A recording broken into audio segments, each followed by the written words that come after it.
बिस्मिल्लाहिर्रहमानिर्रहीम। इससे पहले जो कुछ लेक्चर्स हुए उसमें मैंने आपको उन लेक्चर्स में मुख्तलिफ डिस्क्रीट डिस्ट्रीब्यूशंस पढ़ाई जिनमें बायनोमियल, हाइपरजोमेट्रिक, पॉइसन, ज्योमेट्रिक और नेगेटिव बायनोमियल डिस्ट्रीब्यूशंस थी।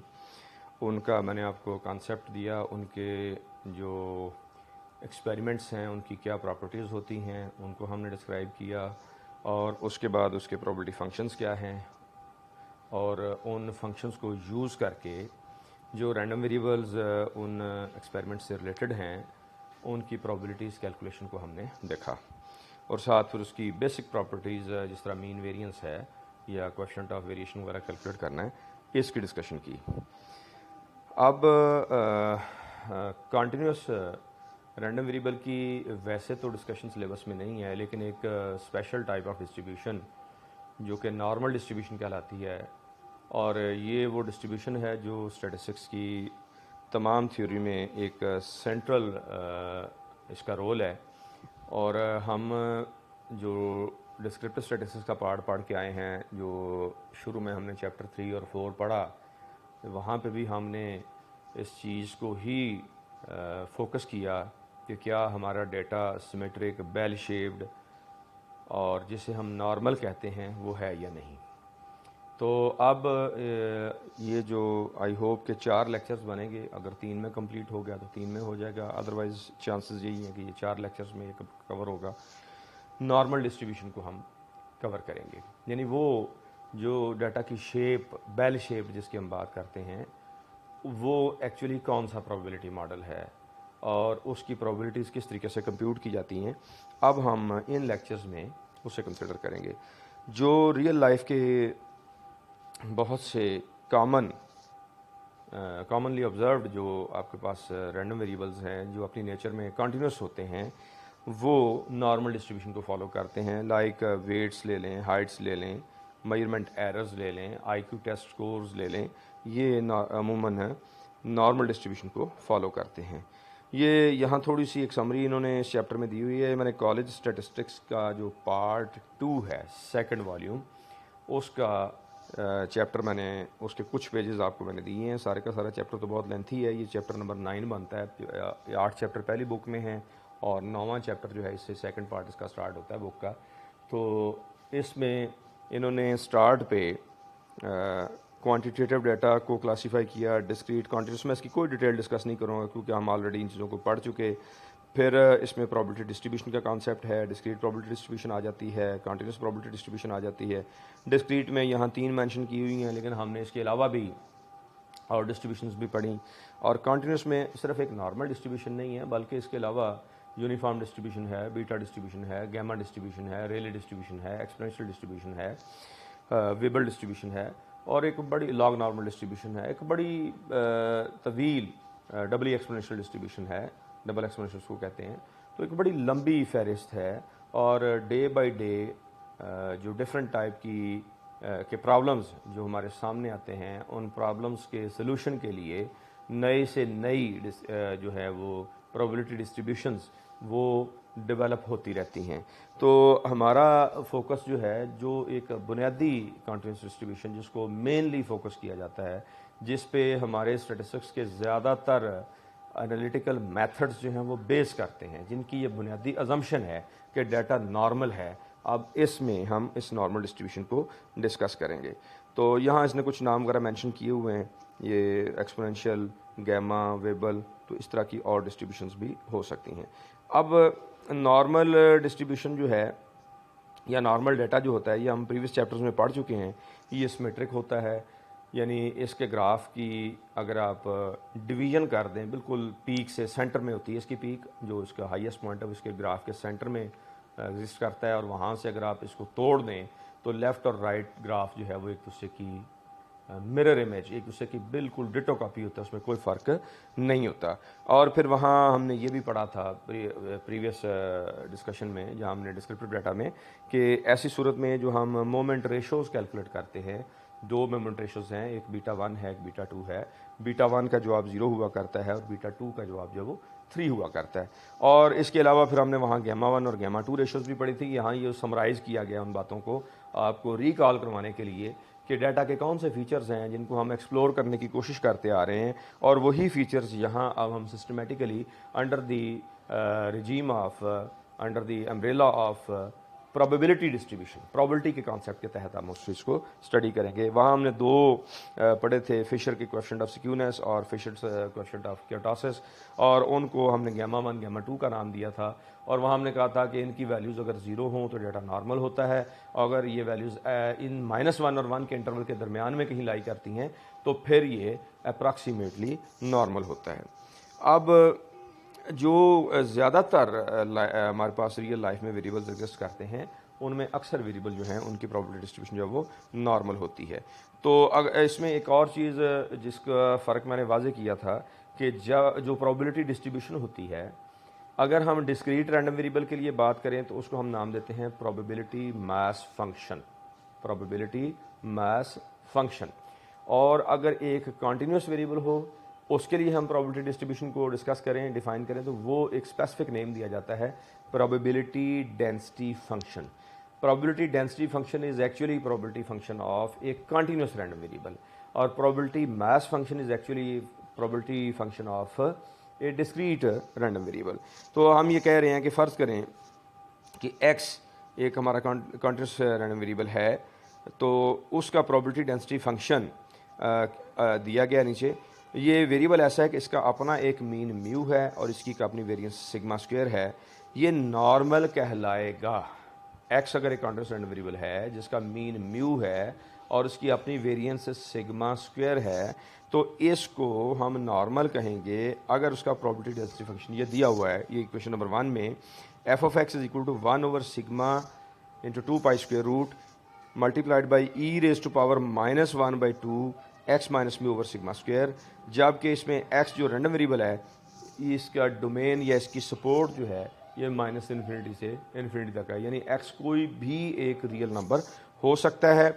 और इसी तरह जो म्यू है, मीन, ये मीन जो है x रैंडम वेरिएबल का, ये भी कोई रियल नंबर हो सकता है। It can be any real number from -infinity to +infinity. और जो सिग्मा है यहाँ जो दिया हुआ है, एक्चुअली यहाँ सिग्मा स्क्वायर इसका पैरामीटर लेते हैं, सिग्मा यहाँ मेंशन किया हुआ है, बाज़ बुक सिग्मा भी लिख देती हैं, लेकिन एक्चुअली लिटरेचर में जो स्टैंडर्ड एक चल रहा है वो सिग्मा स्क्वायर वेरिएंस है, और जो वेरिएंस इसका पैरामीटर कहलाता है। जो सिग्मा या सिग्मा स्क्वायर जो है ये हमेशा एक पॉजिटिव नंबर होगा, यहाँ ज़ीरो भी अज्यूम नहीं किया जाएगा, क्योंकि आप देख रहे हैं कि जो f ऑफ x है उसमें सिग्मा डिनोमिनेटर में है, यानी नीचे आ रहा है, फ्रैक्शन के नीचे आ रहा है, और अगर सिग्मा ज़ीरो होगा तो फिर ये फंक्शन जो है वो अनडिफाइंड जो है वो हो जाता है।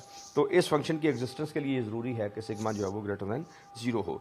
तो आप इस कोई भी ऐसा रैंडम वेरिएबल जो कॉन्टीन्यूस है, जिसका मीन म्यू है, जिसकी वेरिएंस सिग्मा स्क्वायर है, उसे आप नॉर्मल रैंडम वेरिएबल कहेंगे अगर उसका प्रोबेबिलिटी डेंसिटी फंक्शन ये है। या अगर ये प्रोबेबिलिटी डेंसिटी फंक्शन डिफाइन किया जाए तो इस फंक्शन में जो रैंडम वेरिएबल x है वो एक नॉर्मल रैंडम वेरिएबल है।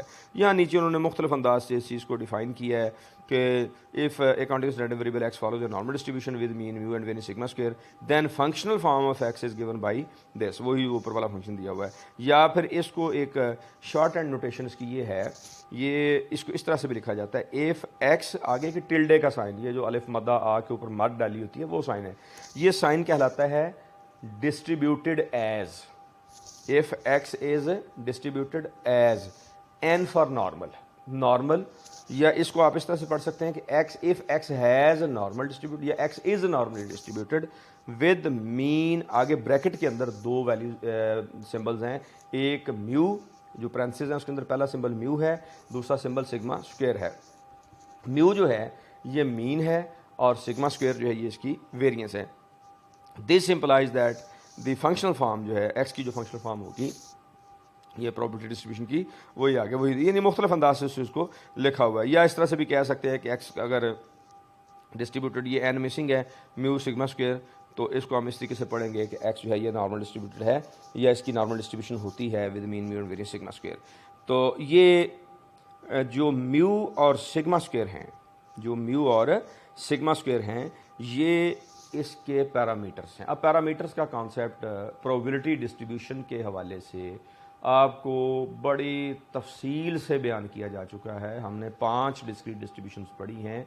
मैंने आपको बायनॉमियल के पैरामीटर्स के बारे में समझाया, हाइपरज्योमेट्रिक डिस्ट्रीब्यूशन के पैरामीटर्स का समझाया।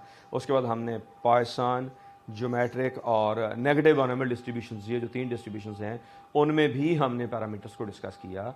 और उन 5 डिस्ट्रीब्यूशंस को पढ़ते हुए एक इम्पॉर्टेंट कॉन्सेप्ट जो हमने डिस्कस किया था कि वो जो एक फंक्शन दिया जाता है जिसके अंदर पैरामीटर का सिंबल एज इट इज़ आता है, वो कोई इंडिविजुअल सिंगल डिस्ट्रीब्यूशन नहीं होती, बल्कि एक फैमिली ऑफ डिस्ट्रीब्यूशन होती है।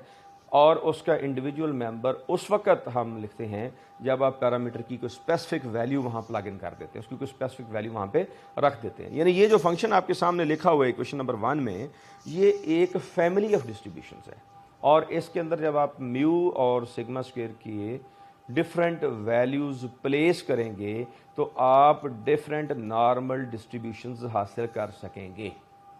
अब इसमें जो पाई है ये वही मैथमेटिकल कांस्टेंट है जो हम रूटीन में 22/7 या 3.142 इसकी अप्रॉक्सीमेट वैल्यू लेते हैं। और जो ई है ये बेस ऑफ नेचुरल लॉगरिथम जिसकी वैल्यू हम 2.71828 अप टू 5 डेसिमल पॉइंट्स इसकी वैल्यू ये लेते हैं। तो ये चीज़ इसके अंदर जो वो आ जाती है। अच्छा, अब ये नीचे कुछ उन्होंने स्टेटमेंट्स दी हैं 1 2 3 के, ये सारी की सारी इक्विवेलेंट हैं। X distributed as normal mu sigma square, या F of X equal to N X mu sigma square, या F of X equal to, ये आगे पूरा फंक्शन लिखा हुआ है। इन तीनों का एक ही मतलब है, we are stating the same thing. हम इनमें तीनों लाइनों में, तीनों स्टेटमेंट्स में एक ही बात बताने की कोशिश कर रहे हैं कि एक्स एक कॉन्टिन्यूस रैंडम वेरिएबल है जिसका मीन म्यू है, जिसकी वेरिएंस सिग्मा स्क्वायर है, और उसका प्रोबेबिलिटी फंक्शन जो है वो नॉर्मल प्रोबेबिलिटी फंक्शन है। तो ये तीनों स्टेटमेंट्स आपस में इक्विवेलेंट है। अब हमने बायनॉमियल में भी उसकी प्रॉपर्टीज़ पढ़ी, हाइपरज्योमेट्रिक में, पॉइसन वगैरह में प्रॉपर्टी, वहाँ हमने दो प्रॉपर्टीज़ उसकी देखी। मीन वेरिएंस ज़्यादा से ज़्यादा किसी डिस्ट्रीब्यूशन में हम उसकी सिक्योरनेस की तरफ चले गए। लेकिन यहाँ जो नॉर्मल डिस्ट्रीब्यूशन है इसकी प्रॉपर्टीज़ काफ़ी ज़्यादा हैं और ये इम्पॉर्टेंट भी हैं। इन प्रॉपर्टीज़ की बेस पे छोटे छोटे से न्यूमेरिकल प्रॉब्लम्स जो शॉर्ट क्वेश्चंस की शक्ल में होते हैं वो भी सॉल्व करने को आ सकते हैं। और ये प्रॉपर्टीज़ नहायत इम्पॉर्टेंट हैं ऑब्जेक्टिव क्वेश्चंस के हवाले से। MCQs काफ़ी सारे इन्हीं में से सेट किए जाते हैं। अब मैं 1 बाई 1 इन प्रॉपर्टीज़ को डिस्क्राइब करना शुरू करता हूँ, इनका मीनिंग एक्सप्लेन करता हूँ। पहली property, graph of normal distribution is bell shaped. ये वही बात है जो हम पहले हिस्टोग्राम के ज़रिए, फ्रीक्वेंसी पॉलीगॉन के ज़रिए, फ्रीक्वेंसी कर्व के ज़रिए ये चीज़ समझने की कोशिश करते आए हैं कि क्या हमारा डाटा जो है वो बेल शेप्ड है। अगर वो बेल शेप्ड होता है तो फिर हम चेक करते हैं कि उसकी बीटा 1 और बीटा 2 की वैल्यू क्या आती है। अगर वो 0 और 3 आ जाती है तो फिर हम उसको नॉर्मल कह देते हैं। तो ये वही बात यहाँ अब हो रही है कि जो नॉर्मल वेरिएबल होता है या जो नॉर्मल डिस्ट्रीब्यूशन होती है उसका ग्राफ जो है उसके डाटा की शेप बेल शेप्ड होती है। और ये यूनी मॉडल सिमेट्रिक डिस्ट्रीब्यूशन है, यानी इस डिस्ट्रीब्यूशन का एक ही मोड होता है, इसके 2 मोड्स नहीं होते। और ये एक सिमेट्रिकल डिस्ट्रीब्यूशन है। और मोड कहते हैं ऐसा पॉइंट जिसमें उस प्रोबेबिलिटी डिस्ट्रीब्यूशन का जो ग्राफ है उसकी कर्व अपने हाईएस्ट पॉइंट पे पहुंच जाती है, यानी मैक्सिमम हाइट अचीव कर लेती है। तो इसमें ये उस हाईएस्ट पॉइंट से अगर आप कर्व के 2 हिस्से करें, 2 पार्ट्स बनाएं, तो वो दोनों बिल्कुल अगर एक जैसे हैं तो फिर वो सिमेट्रिक कहलाती है। और ये इस नॉर्मल के केस में ऐसा ही होता है। फिर जो सपोर्ट ऑफ नॉर्मल डिस्ट्रीब्यूशन या domain of a normal random variable, ये मैथमेटिक्स की लैंग्वेज अगर बात करें, ये दोनों टर्म्स आपस में सिनोनिम हैं। सपोर्ट एक्चुअली स्टैटिस्टिक्स में हम डोमेन के लिए यूज़ करते हैं। मैथमेटिक्स में फंक्शन वेरिएबल की जिन वैल्यूज़ पे डिफ़ाइन होता है, जिन वैल्यूज़ के लिए फंक्शन डिफ़ाइन किया जाता है, वो वैल्यूज़ उसका डोमेन कहलाती हैं। चूँकि प्रोबेबिलिटी डिस्ट्रीब्यूशन बेसिकली मैथमेटिक्स की सेंस में एक फंक्शन ही है, तो वो जो टर्म डोमेन है वो टर्म चेंज होके यहाँ सपोर्ट कहलाती है। तो यहाँ सपोर्ट इसकी -∞ से लेकर +∞ तक, यानी कोई रियल नंबर हो सकता है। और पैरामीटर स्पेस जो है ये ऊपर हम उसके PDF के साथ भी डिस्कस करके हम प्रोबेबिलिटी डेंसिटी फंक्शन को मुख्तसरन एब्रीविएट किया जाता है PDF। PDF।